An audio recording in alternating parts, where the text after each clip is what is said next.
Right now, I'm joined by LFA 34's Nasty Nate Jennerman. How you doing, sir? I'm doing great, man. How are you doing? I'm doing well. I heard you have quite the commute for your training. Tell us about that first off. Yeah, so I live in my hometown of Sheboygan, Wisconsin, and I train down in Milwaukee, Wisconsin at Rufus Sport. It's about an hour drive, but, I don't mind it. Gives me a chance to think about the day, going into the day, like how I'm going to train today, and then, after it's all said and done, it gives me the chance to unwind and go over the day as a whole on my way home, so I don't have to do it when I get home. But you're out there in Wisconsin. I'm in the Southwest. I gotta imagine for you in the wintertime here, is it a little treacherous though, or not that bad? I'm sorry? How bad can the weather make the drive? Oh, man, the weather can absolutely ruin the drive, to be honest with you. I've had to drive down in a couple blizzards already this year. Nothing too terrible. I think we only got, up by me, I think we got over a foot once so far this year, so it's not too bad. Okay, I heard the word blizzard. That still sounds pretty gnarly to me to drive an hour through a blizzard. Wow. Yeah, honestly, I'm more worried about the other people driving than I'm worried about my driving in it. That's always the way, right? Like everybody forgets. Yeah, it seems like everybody forgets how to drive in the snow every time we get snow for the first time of the year.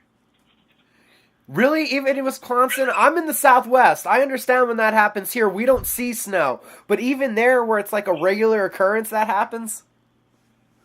Oh, definitely. Yeah, people just forget how to drive, man. They're driving too fast, switching lanes all the time, and just not a lot of smart drivers when the snow starts falling. And this commute is so that you can go to Rufus Sport Academy. How long have you been training there for? I've been training down at Rufus Sport for, it's going to be 6 years coming up later this fall. I lived down in Milwaukee, like real nearby for a little while. I didn't care for living in Milwaukee. It was all right. It's a little too big of a city for me. So then my wife and I bought a house in Sheboygan about 16 months ago. So this commute, it's been just the last 16 months? And then for a little while before that when I was living up here with her parents as well. So, yeah, I've been doing the drive for about 2 years now. It don't bother me at all. All right. And then doing all this to prepare for LFA 34, taking on John DeVall. How has this camp that you've been doing all this traveling been going? Yeah, the camp's been great. I'm excited to take on John DeVall. We've been working on a ton of things. Just really trying to get better at everything that I do. We're not focusing on a game plan just for him. We're focusing on a game plan that'll work for me against anybody. So we're just working on perfecting my skills, and we go out there and show the nation what I've been working on March 2nd. Specifically talking about this matchup, I know you're the kind of grappler that gets the fight to the ground. With your striking, it just kind of ends up there. But looking at both of your submission credentials, I think this would be a lot of fun to see you guys on the ground. Yeah, I agree. Yeah, he's got a lot of submissions too. I think he's got about 12 out of 15 wins, and I've got 8 out of 10 wins by sub, so both like to get that sub. Like you said, a lot of mine have come off of my striking to get it to the ground, so it just so happens to have happened that way. I prefer to be up in the stand-up, but when people leave their neck out there, I like to snatch it up. So it'll be the same thing. I'm going to try to take him out standing, and if he makes a mistake, I'm going to snatch his neck, and he ain't going to get it back. Tell us about that guillotine. You snatch necks beautifully. I've watched some of your highlights recently getting ready for the interview, and you do it in several different ways. Tell us about your guillotine. Oh, yeah, the guillotine's probably my favorite submission. I've got 6 of them as a pro already, so I like to use it. What's funny about like all 6 of them is I think all 6 of them were from a different spot. So yeah, I mean I got long arms. They're skinny arms. They just sneak right in there. It makes it nice and easy. It puts a lot of pressure on people's necks. Like I said, it's my favorite sub. My coach is very good at guillotines as well, Daniel Wanderlei. So he's helped me get way better at it. A good friend of mine, Gerald Beershart, his favorite submission too. He's been helping me with it. And to be honest, our whole team has been hitting a lot of guillotines lately. Was that always when I have the most on the team? Was that always a submission that you liked when you started training, just right away? Actually, to be honest with you, I used to hate it. I used to think that it never worked. And then, my coach, Daniel, helped me tweak it a little bit. Now I'm absolutely in love with it. I love the transitions from it, too. I can sweep, I can stand up, switch it to a dart, I can switch it to an anaconda. It's my favorite choke. The transitions and everything, I love it. Now, looking at this fight against John, some people may look at his record, the 8 losses, and be like, oh, you're a huge favorite in this fight. He's won 9 of his last 11. So what have your thoughts been on kind of looking at him, the little bit of research that you've done? Yeah, I've done a little bit of research. 15 and 8. A lot of people wouldn't say it's a great record, but he's fought tough dudes. And he's fought at a lot of different weight classes. He's been the King of the Cage champ before. He has a couple other belts recently in his last 2 fights. So he's a very game fighter. I think he took a lot of tough fights, and that's where his losses come from. So, and like you said, he's 9 and 2 in his last 11. So, on a 4 or 5 fight win streak, I'm not looking past this guy at all. He's coming to take my head off, and I'm not gonna let it happen. He's trying to steal. I've had 3 fights for LFA so far. I'm 2-1 with 2 finishes. He's trying to steal my spotlight, and I'm not gonna let it happen. Talking about tough competition, your last 4 fights have been against really tough competition. What do you feel came together and helped you improve in 2017? Yeah, my last 4 fights, just fighting tough guys. I like to fight tough guys. I don't want to take easy fights, the easy money, and, I'm out here taking tough fights, and I'm finishing tough guys. Like some people say, I've got a lot of finishes. Well, you beat Cam. Who cares? I'm finishing tough dudes. One of the biggest things most recently is Paul Felder switched to our camp, and I've been helping with his last 2 fight camps. Anthony Pettis, I've been helping with his last 2 fight camps. So I've been getting a lot of rounds in with those guys. That helps immensely. Rafael Stott's a huge prospect. I've been working with him a lot recently to get my wrestling a lot better. Just trying to work on a lot of things to really round out my game even more, so that I can just start destroying these top prospects like I did in my last fight. Exactly. You did that in your last fight. You were able to, as you said, steal that height. How does it feel now to have some of that around you? People recognizing you've won 5 out of the last 6. This one, again, you're basically in that same spot Sam was in his last fight. You're knocking on the door heavily to break into that next level promotion. Yes, sir. I'm focused on John DeVall right now.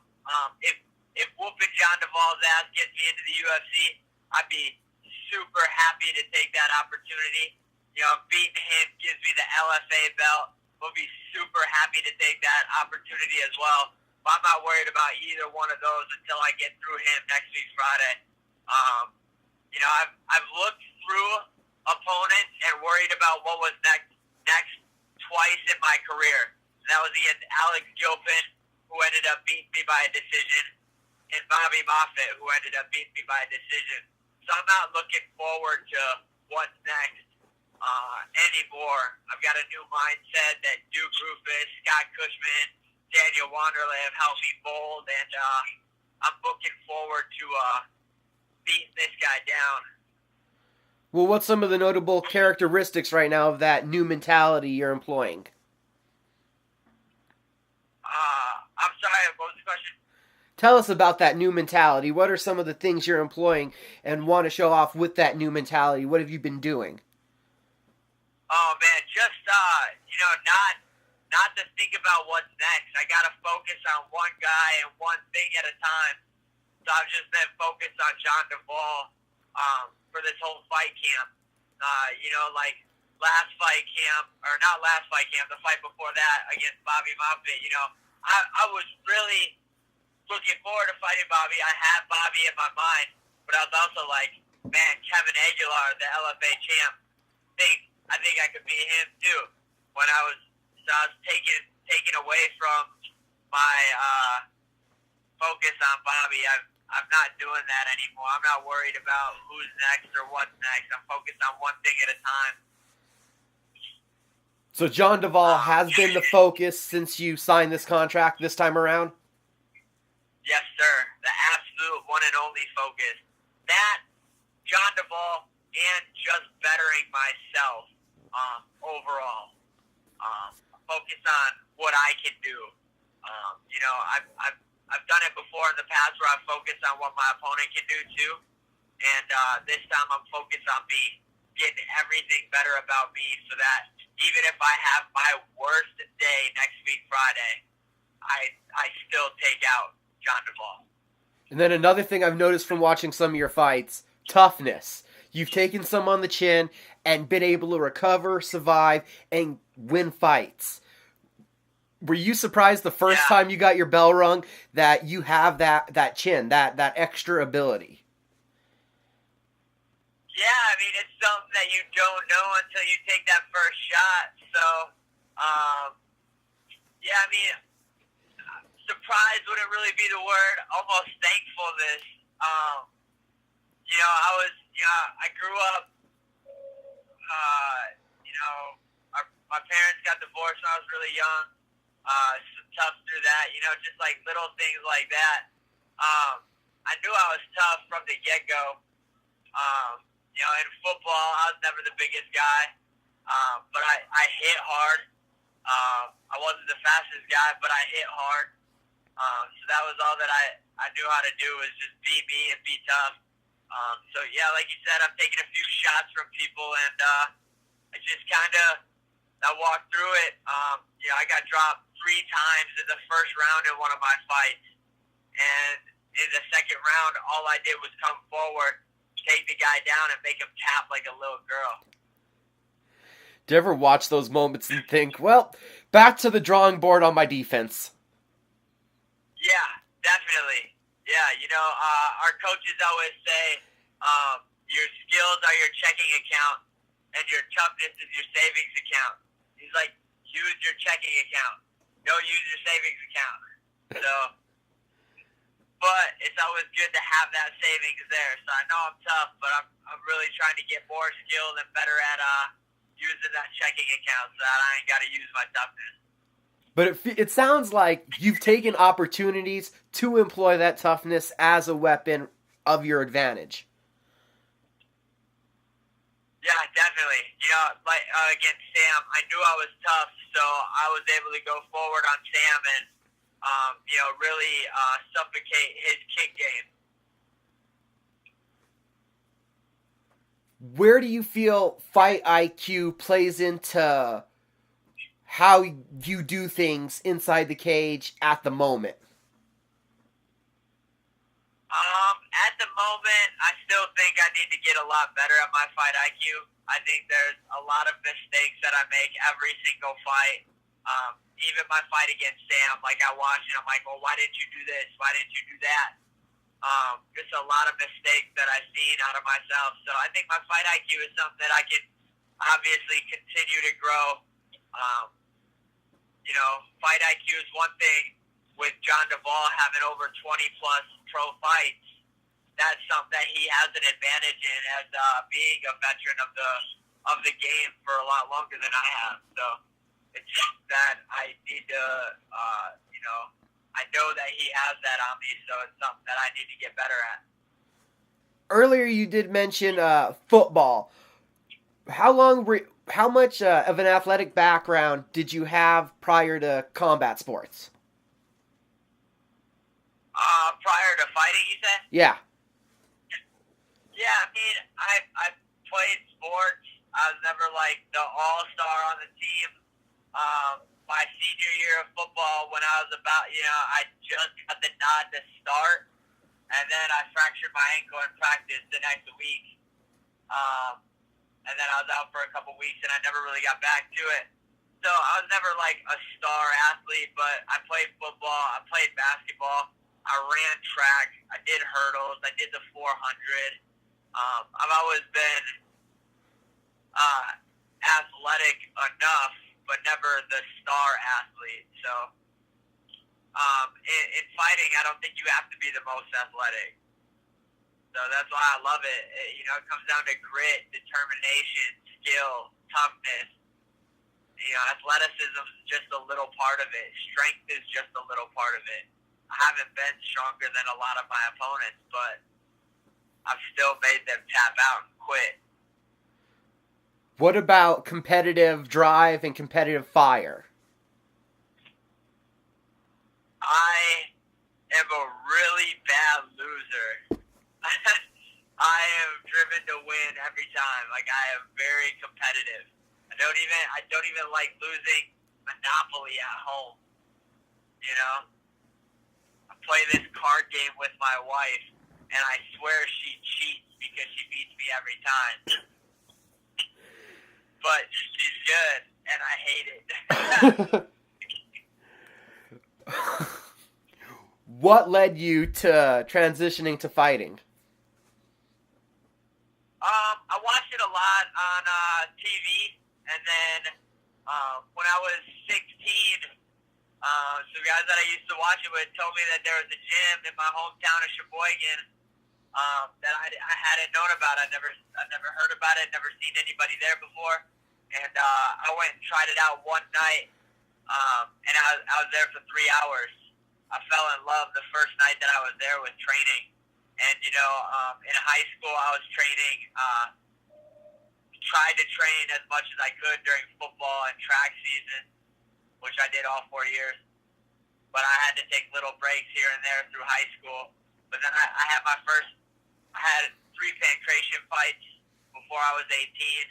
And then right when I turned 18, I had my first amateur fight while I was still in high school. And it just changed my life. From then on, I've been wanting to turn pro and not just turn pro, but be a great pro. I want to be a world champ. So since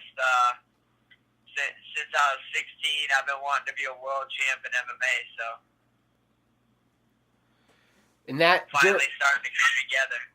And that journey continues at LFA 34. What kind of fight do you expect to have with John?